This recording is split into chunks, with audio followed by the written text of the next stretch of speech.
नमस्कार साथियों। All India act apprentice association के आप तमाम साथियों का स्वागत है। और मैं आप तमाम साथियों से ये बात बताना चाह रहा था कि काफ़ी लंबे समय से सोशल मीडिया प्लेटफॉर्म पे मैं आप तमाम साथियों से दूर हूँ। इवन कुछ फ़ोन में भी खराबी है और फ़ोन की वजह से भी आप तमाम साथियों से संपर्क नहीं हो पा रहा है। तो आप तमाम साथियों से मैं ये बात कहना चाह रहा था कि सबसे पहले अपनी समस्या को, अगर किसी भी साथी को डीवी से लेकर मेडिकल से लेकर के अगर कहीं पे भी कोई समस्या आ रही है तो आप तमाम साथी इस चैनल को लाइक करें, सब्सक्राइब करें। और यदि फ़ोन जो है हम लोगों के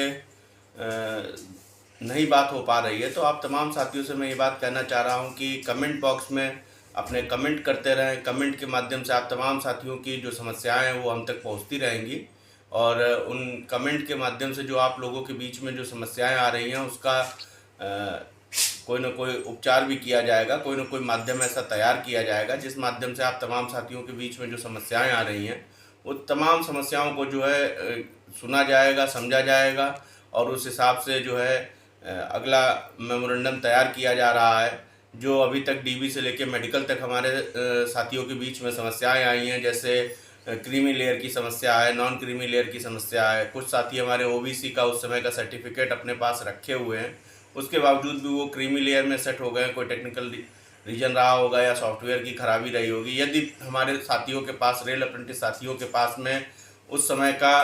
अपना ओबीसी का सर्टिफिकेट मौजूद है तो आखिर वो क्यों यूआर कैटेगरी में अपने आप चले जाएंगे। ये कहीं ना कहीं पे टेक्निकल समस्या है और इसको आरआरसी को समझना चाहिए। और समझते हुए हमारे जो साथी ओबीसी के दायरे को देखते हुए पास हो रहे हैं वो तमाम साथियों का समायोजन का रास्ता जो है ज़रूर तैयार किया जाना चाहिए और उस पर प्रयास भी चल रहा है। आप तमाम साथियों को बिल्कुल भी घबराने की आवश्यकता नहीं है, परेशान होने की आवश्यकता नहीं है। इसके अलावा जो जनवरी के महीने में हमारे साथियों ने जो लिंक ओपन किया गया था जिसमें जो तमाम साथी अपने सर्टिफिकेट की डिटेल्स नहीं भर पाए थे उन तमाम साथियों ने अपने सर्टिफिकेट की डिटेल्स को सबमिट किया है। और कहीं ना कहीं पे हमारे वो तमाम साथी इस बात को बता रहे हैं कि उस चीज़ को भी अभी तक कोई सोल्यूशन नहीं निकाला गया है। जो हमारे साथी अपना सर्टिफिकेट डिटेल्स भर दिए थे उसके बावजूद भी अभी तक उनको कंसीडर नहीं किया गया है। मेमोरेंडम में इस चीज़ को भी मेंशन कर दिया गया है। आशा करते हैं कि जल्द ही कुछ न कुछ समस्याएं हम लोगों की जो भी आ रही हैं अभी तक, या इसके अलावा आप तमाम साथी जो इस समय डीबी और मेडिकल करा रहे हैं, आप तमाम साथियों को भी बहुत सी समस्याओं का सामना करना पड़ रहा होगा। तो कमेंट बॉक्स के माध्यम से अपनी समस्याओं को कमेंट बॉक्स में ज़रूर लिखें ताकि जो भी समस्या किसी भी साथी को आ रही है, अगर फ़ोन नहीं हो पा रहा है, मैं भी मेरा फ़ोन खो जाने की वजह से मैं आप लोगों से इस समय डायरेक्ट बात भी नहीं कर पा रहा हूँ। तो ऐसी स्थिति में आप तमाम साथियों को मैं ये बताना चाह रहा हूँ कि वीडियो किसी भी माध्यम से बना करके कहीं पे भी मिल जाता है।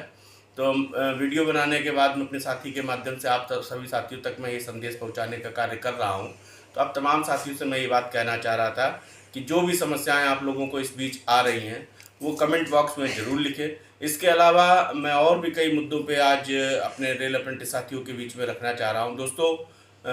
जैसे कि बहुत से हमारे यूट्यूबर्स हैं जो अप्रेंटिसेस की हितों की बात करते हैं और अप्रेंटिसेस की हितों की बात करने के साथ साथ सीधे वो उनको कोर्ट केस के माध्यम से उनको फैसला दिलाने की बात करते हैं। जैसा कि आप तमाम साथियों को ये बात मालूम है कि all India act apprentice association कभी भी कोर्ट केसेस के मामले में नहीं आगे बढ़ी है और कहीं ना कहीं पे एसोसिएशन बनने का कारण भी कोर्ट केस ही रहा है। क्योंकि जैसे एनडब्ल्यूआर का कोर्ट केस है या तमाम जगह के छोटे छोटे कोर्ट केसेस थे जिसकी वजह से हमारा 100% समायोजन चला गया और 100% समायोजन जाने के बाद में हम लोगों को 20% का रिजर्वेशन मिला, जो कि रेल अप्रेंटिसेस की मेहनत को देखते हुए ये एक दुर्भाग्यपूर्ण विषय है कि जब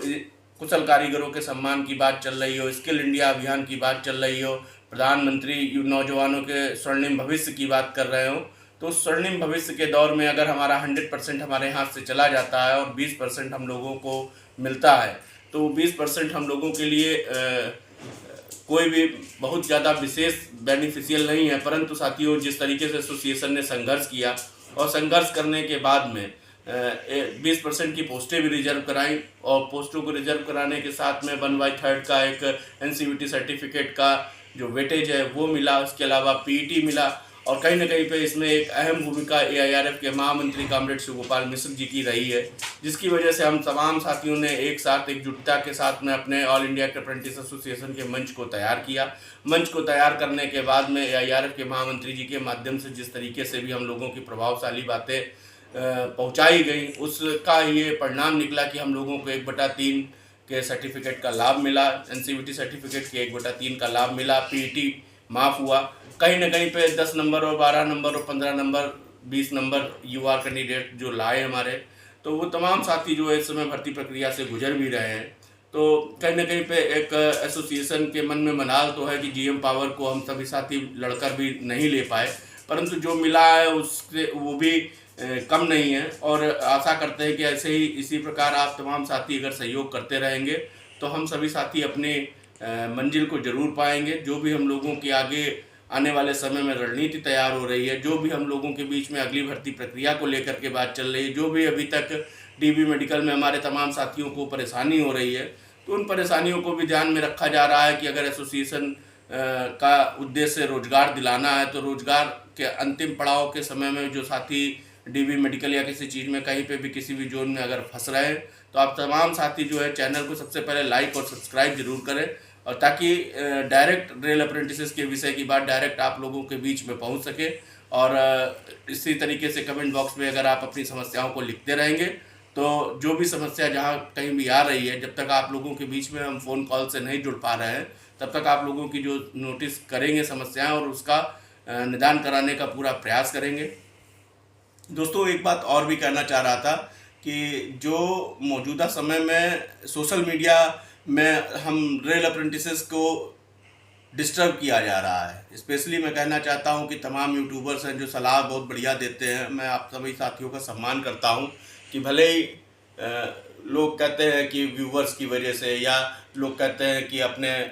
जो है TRP को पाने की वजह से, या कुछ भी है साथियों, ये लेकिन एक बहुत गंभीर विषय है कि किस तरीके से रेल अप्रेंटिसेस की अगर समस्या को आप तमाम यूट्यूबर्स जो 20% की बात करते हैं और ओपन मार्केट के लोगों से हम लोगों को लड़ाने का प्रयास करते हैं, कभी आप अच्छी बातें बोलते हैं, कभी आप रेल अप्रेंटिसेस के हित से अलग हट के बात बोलते हैं, कभी आप विरोध करते हैं, कभी आप अच्छी बात समझ में आती है तो अच्छी बात करते हैं। ठीक है, रेल अप्रेंटिसेस की समस्या को यदि आप समझते हैं और अच्छी बात करते हैं तो आपका सम्मान है, परंतु अगर आप एक दायरा गलत तैयार करते हैं और उस गलत दायरे के अनुसार अगर रेल अप्रेंटिसेस का नुकसान होता है, तो रेल अप्रेंटिसेस को खुद इस बात को समझना चाहिए हमारे लिए कौन हितैषी है और कौन हम लोगों के हक और अधिकार की लड़ाई को आगे लेकर के लंबे समय से चला है और लंबे समय तक चलता रहेगा। तो ऐसे में हमें बरगलाने वाले साथियों से दूर रहना है। और मैं आप तमाम साथियों को अगर रेल अप्रेंटिसेस की समस्या बताऊं, तो रेल अप्रेंटिसेस की जो समस्या है 100% समायोजन हो जाता था और 3-3 साल तक टेक्निकल और नॉन टेक्निकल 2 तरीके से रेल अप्रेंटिसेस की भर्ती होती रही है। और हाई स्कूल और ITI पास करने के बाद में रेल अप्रेंटिस जो है ट्रेनिंग करने जाता था। ट्रेनिंग के दौरान एक नई उम्र जो 22 साल की उम्र है, उस उम्र में वो अपनी पढ़ाई को छोड़कर अपनी जीवन को बनाने को लेकर के रेल की ट्रेनिंग करता है। रेल के सभी जितने भी शेड हैं, जितने भी वर्कशॉप हैं, जितने भी ओपन लाइन के काम हैं, सभी कामों में पूर्णतः निपुण होता है। उसके बाद में उसको कुशल कारीगर का सर्टिफिकेट मिलता है। और देखा जाए तो इस समय इस दौरान रेल अप्रेंटिसेस को स्टाइपेंड के नाम पे तो मिलता तो है, ऐसा नहीं कि नहीं मिलता है, परंतु आप खुद सोचिए कि 5,000, 6,000, 7,000 रुपये में आज की डेट में अगर कोई अपना स्टेट छोड़ के, अगर कोई भी अपना स्टेट को छोड़ करके इधर उधर कहीं बाहर जा रहा है और 5,000, 7,000 रुपये के स्टाइपेंड में यदि वो रेल का काम सीख रहा है, तो अदर स्टेट में जाने के बाद मुझे नहीं लगता है कि उस स्टाइपेंड से उसका गुजारा हो पा रहा। कहीं ना कहीं पे वो घरों से पैसा लेकर के रेल का काम सीखता है और अपना पढ़ाई को भी ब्रेक करता है। पढ़ाई को ब्रेक करने के बाद में रेलवे की ट्रेनिंग करता है। और इस तरीके से अगर ओपन मार्केट के लोगों के बीच में या हम लोगों के बीच में एक खाई खोदने का काम अगर यूट्यूबर्स करते हैं तो और स्पेशली मैं जो कोचिंग सेंटर वाले हमारे टीचर लोग हैं, आप लोगों को भी इस बात को सर निवेदन करना चाहेंगे कि आप गुरु हैं और गुरु का काम होता है कि शिष्य को सदैव एक बेहतर मार्ग दिखाना। तो हम सभी साथी भी आप ही के पार्ट हैं। कभी न कभी आपसे ही कोचिंग पढ़े हैं। कोचिंग पढ़ने के बाद ही कुछ अपने अगले रास्ते पे निकल गए, कुछ रेलवे में ट्रेनिंग करने निकल गए। ट्रेनिंग करते हुए भी जो भी समस्याएं आती हैं, यहाँ तक कि कोई एक्सीडेंटल क्लेम नहीं है,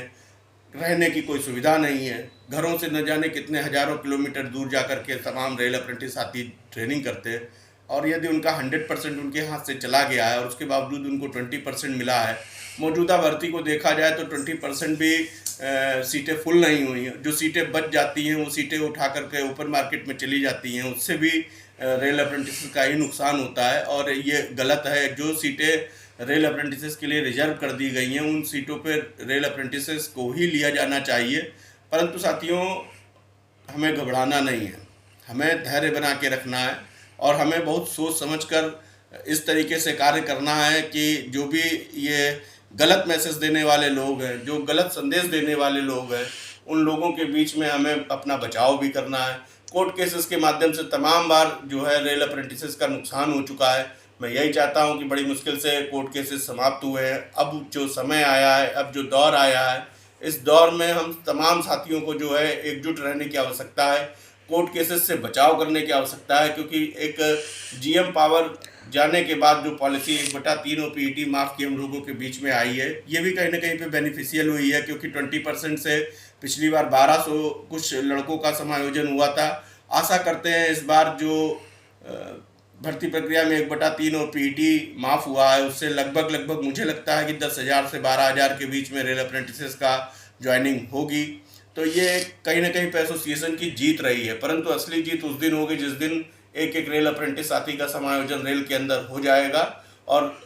आने वाले समय में अप्रेंटिसेस के भविष्य को लेकर अगर सरकार कोई अच्छी रणनीति तैयार करती है, जिससे स्टाइपेंड से लेकर के तमाम खर्चों को लेकर के, उनके भविष्य को लेकर के अगर सोचते हैं और आगे की कोई रणनीति तैयार की जाती है, तो आप तमाम साथियों को बताया जाएगा। कृपया इस चैनल को लाइक और सब्सक्राइब जरूर करें, साथ साथ में ज़्यादा से ज़्यादा लोगों के बीच में शेयर भी करें। शेयर इसलिए करना जरूरी है क्योंकि साथियों, कमेंट बॉक्स के माध्यम से ही इस समय आप लोगों को जवाब दिया जा सकता है। कमेंट बॉक्स के माध्यम से ही आप लोगों की समस्या को सुना जा सकता है, और ये तभी संभव होगा जब एक एक साथी इसको लाइक और सब्सक्राइब भी करेगा और ज़्यादा से ज़्यादा शेयर भी करेगा, ज़्यादा से ज़्यादा रेल अप्रेंटिसेस के बीच में इस बात को पहुँचाने का कार्य करेगा। जल्द ही आप लोगों की कमेंट बॉक्स की समस्याओं को सुनते हुए अगला वीडियो भी दिया जाएगा, और जो भी परेशानियों का निराकरण किया जा सकता है उसका जल्द से जल्द निराकरण भी किया जाएगा। धन्यवाद साथियों।